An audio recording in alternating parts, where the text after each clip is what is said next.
Hey everybody, welcome back to my Eurovision React Review channel. So firstly, apologies. I think this has never happened on my channel where I've been so unbelievably delayed in regards to reacting to a national final winner. But Friday, it is Tuesday today, so a couple of days overdue. On Friday, Ireland selected their song for Eurovision 2025. So I've listened to all the songs, I've ranked them. The link to the video will be above. I know who the winner was. My good friend Georgie, we did an episode on Sunday of ESC Whoop, and he kind of filled me in regards to, as a viewer on Friday, how that went down. What I'm loving is the fact that I am talking about this national final now. It is post Samantha Mumba going to social media to basically rip apart the juries that were in the studio. So I think Samantha Mumba is a goddess. Like, she was a huge part of the pop scene as I was growing up, and you know, music definitely was a channel for me growing up as an escapism in regards to trying to find myself and a world to escape to when maybe the reality at times was a little tough. So I can't fault Samantha Mumba. I'm gonna be brutally honest with you. So even though she's gone and done something blue, I just think it's kind of a little bit iconic and has brought me quite a lot of laughter when I first saw it. So yeah, I'm just kind of reminding myself now in regards to what Blogs covered. So they refer to it as a spiky message. Came towards the end of a very lengthy message. I read the whole message, which was a huge thank you to a multitude of people in regards to getting that package and that song onto the Late Late Show on Friday. And yeah, she interrupted the love-in to send a message to the panelists who criticised her act. Bless her, she says, special mention to the panel aside from Bambie, who I stan. That was wise. I wouldn't come for Bambie. They've got quite a decent fan base. Who not only didn't have the credentials, I heard that, and Georgie said something similar on our episode of ESC Whoop, the fact that actually what was their credentials to be able to judge a singer and a song. Experience or professionalism required, and were unnecessarily rude and vile to all the finalists. My parting gift to them is a bag of aubergine emojis, right? To slowly choke on. Not just choke on, but slowly. That's how angry she is at them. Would have said this in person, but they all left the green room before I had the opportunity to, unsurprisingly, i.e. they made like a banana and split pretty quickly. So basically, I think it would seem that potentially Samantha Mumba may question the impact and influence of their comments on the televote. Because yeah, she won the international, she came second in the Irish national, but came second to last with the Irish public. So I think she is surmising that potentially the discrepancy between the jury and the televote might be people being slightly swayed by the comments of the jury members. So it would seem that Bambie Thug's comments were constructive, i.e. that it requires, if it wins, a tweak, a revamp to give it more impact had it gone to Eurovision. Because, yeah, it would seem the panel said it was a slow build. And I think that was the general consensus from a lot of people who listened to the song before the national final. I enjoyed that. I enjoyed that. So, further ado, let's check out some of these performances before we check out the winner, EMMY, which for me, huge surprise, did not see that coming whatsoever, but I talked about that again in my episode with Georgie on ESC Week on Sunday. So let's check out let's start with Samantha Mumba. Let's start with Samantha Mumba. Okay.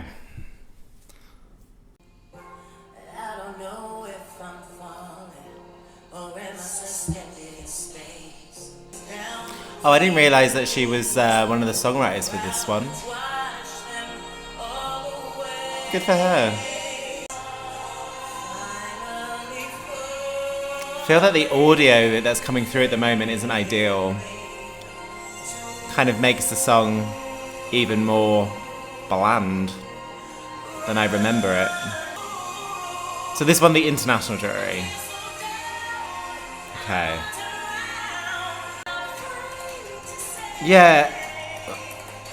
Listen, I think Samantha Mumba, like, it is a little bit of a slow burn. And when the beat kicks in, you can see the potential in this one. So clearly Samantha Mumba has not managed to hold on to a fan base in Ireland then. She lives in America, right? I think. Is her voice also, bless her, not 100% either? Georgie said there was a river dance moment. Just remind everyone that she is Irish and she's back in Ireland.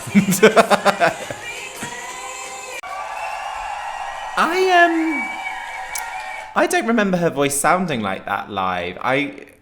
Maybe I'm wrong. It doesn't. Oh, look, Sophie. Okay. I don't remember her voice ever sounding like that live. Was there something wrong in regards to was she not 100%? I can see the potential in that song, and I think that's what Bambie Thug was trying to say, right?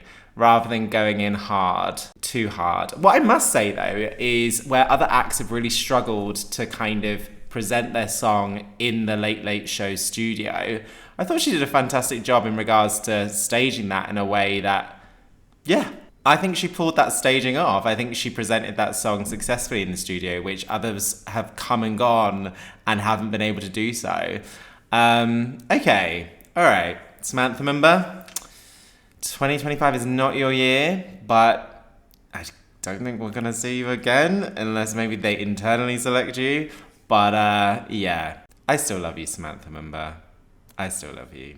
Okay, let's check out fan favourite Bobbi. So Bobbi was ill, right?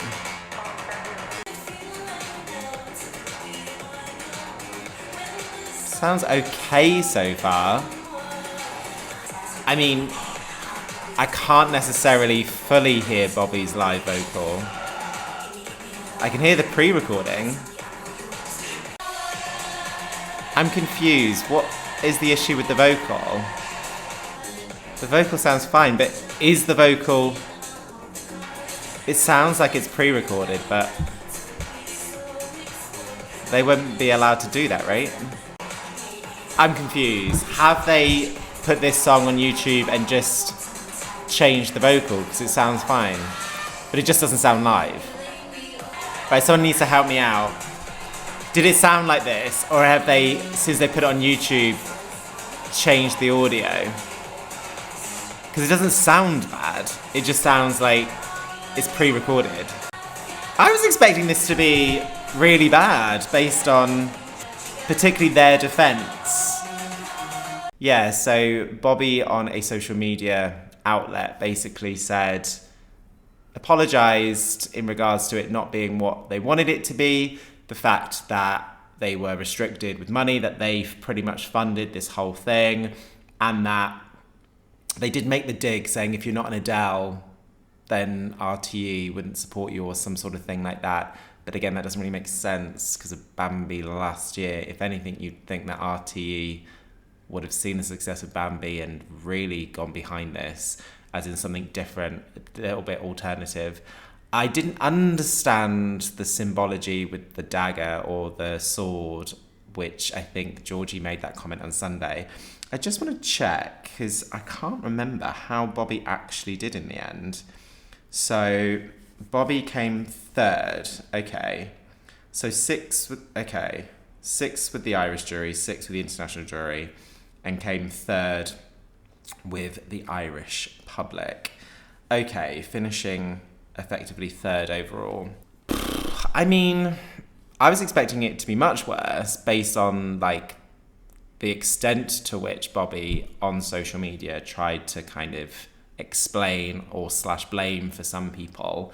And yeah, Georgie was saying on Sunday that it just didn't come across great. But yeah, someone let me know, did they change the audio? Because it sounded fine, but the downside of it sounding fine is because it just sounded like a pre-recording. I didn't really hear a live vocal, a prominent live vocal anyway, which maybe that's obviously why the juries ranked it so low. Okay, what if with that one, right? There was a lot of excitement from Eurovision fans within Ireland, outside of Ireland, people in Ireland, seeing potentially the next safe qualifier, the next song to go to Eurovision, with a potential top 10. There was a lot of potential in and around that. So I'm no doubt, I think even Bobbi said it's going to take a couple of weeks to potentially ground themselves to get over this experience because, yeah, definitely a kind of what could have been. Right, let's check out NIYL. So NIYL was my second favourite behind Bobbi. I saw a lot of potential in this. Okay, this is the kind of mask facial feature Georgie was saying didn't quite make sense, which he made a point on Sunday in our episode of ESC Week. Yeah, I didn't really envisage a very queer imagery when I heard this song. It sounded more earthy, more traditional, more in line with Irish culture to a point in regards to the sound. I wasn't expecting a queer aesthetic. But they are a queer artist. I mean, there is obviously a concept here, visually. I obviously had never, in my wildest dreams, imagined it would be this. It's difficult because it's their art, right? So it's a bit difficult to be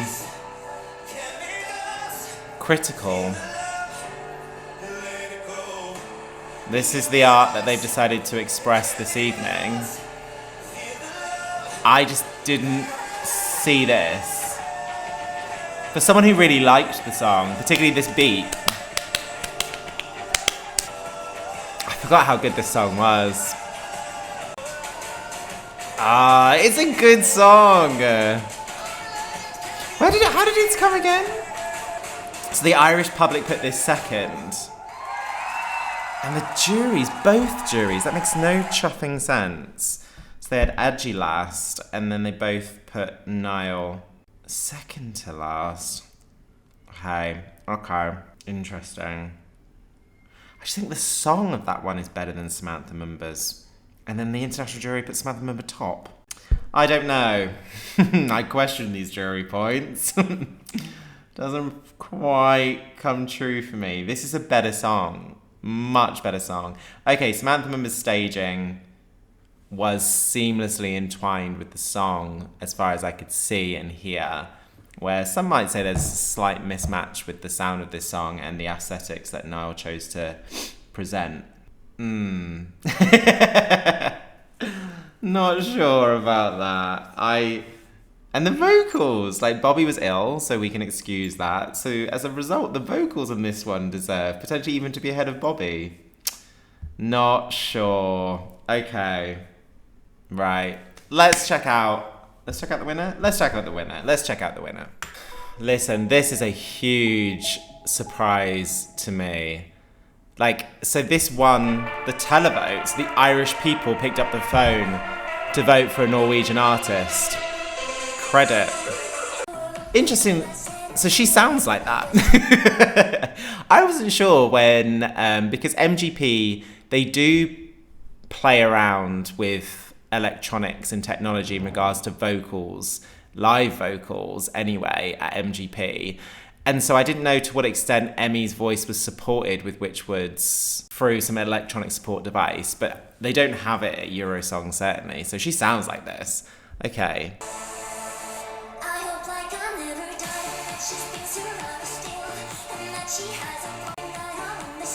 Emmy must be ecstatic. She must have thought the odds were against her. So was this song rejected from MGP then? Because, yeah, I'm not as much of a hater as other people for MGP. I quite like it. But yeah, there's some songs I take out and put this in there for sure. I need to see this on a big stage, certainly. Let's remember, this is still in a studio, effectively. Emmy is quite reserved, I'd say, to a point. She doesn't seem like a natural dancer for a start. And I'm not saying she's dancing bad. Just everything seems at 90%. With this song, you need, mind you, maybe that is the point. Maybe it is supposed to be a bit more static. I can only see potential for this. Because like I said, certainly in regards to her delivery, it feels 90%. And look, it's camp as Christmas, this one. This is the sort of song that you don't go 90%, you go all in. But maybe holding something back kind of stops it going completely kitchen camp. Okay, there is so many different things that now can happen from now until Eurovision in regards to staging ideas. So we know that RTE can do it, in the sense of we know that they can throw money at it to try and help it shine. We know that in regards to Eurovision Turin with Brooke, because I don't know where the money came for the choreography, the dancers, the pyro, the lights, but basically that song got elevated tenfold. But this is not what that requires. This requires some clever visuals, aesthetics. Like, if Ireland want to get behind this and throw money at a stage producer to bring this song alive with stage visuals, this song will have an impact for sure. I don't think it's a Eurovision winner by any stretch of the imagination. It has the foundations of an instant like, i.e. people listening to this on the night and picking up the phone, because this isn't a grower like Samantha Mumba, I guess. This is an instant impact, an instant melody that is infectious. It is an earworm. Like I said, Emmy's performance, it did feel somewhat mooted to a point. It was 90%, in my opinion, from what I saw. But now I've kind of got some kind of comparison. I mean, let's be honest, Samantha Mumba's song, it just wasn't the finished package. Bobbi, I don't think Bobbi sang live. I mean, they clearly were heavily supported by backing vocals. And then NIYL, I just think there's a slight disconnect between the song I've heard and I'm hearing and the aesthetics NIYL was chosen to put forward. So, I mean, with that put together, this is the finished package in the sense of this song is already, there's no revamp to this song. It is at its kind of highest quality production-wise. So it beats Samantha Mumba on that aspect. It beats Bobbi in the sense of Emmy singing live, hearing the vocal, and it sounded generally fine. And then for me, the staging, the aesthetics matched the song, where I didn't necessarily feel that was the case with NIYL. So I guess with all of those aspects together, I guess it deserves to win. So yes, Ireland is sending a song about a dog in space. Who would have thought that after Bambi's glow up last year? But hey, that's now the reality that we live in. Okay, it will be interesting to see this song's journey up until Eurovision. I'm really interested to see if RTE have got the money and have got the gumption and have got the will to throw enough money at this song to make sure this song visually stands out and gets the visuals it deserves, because the song that, I mean, it doesn't take a rocket scientist, pardon the pun, to be able to come up with a decent staging for this song, because it's in the lyrics. So yeah, those are my thoughts. Please let me know what you think. Like I said, apologies, I am delayed in regards to this reaction, but yeah, it is what it is. If you haven't subscribed to my channel, please do click the notification button so you're informed if and when I post videos. And yeah, until next time, stay safe.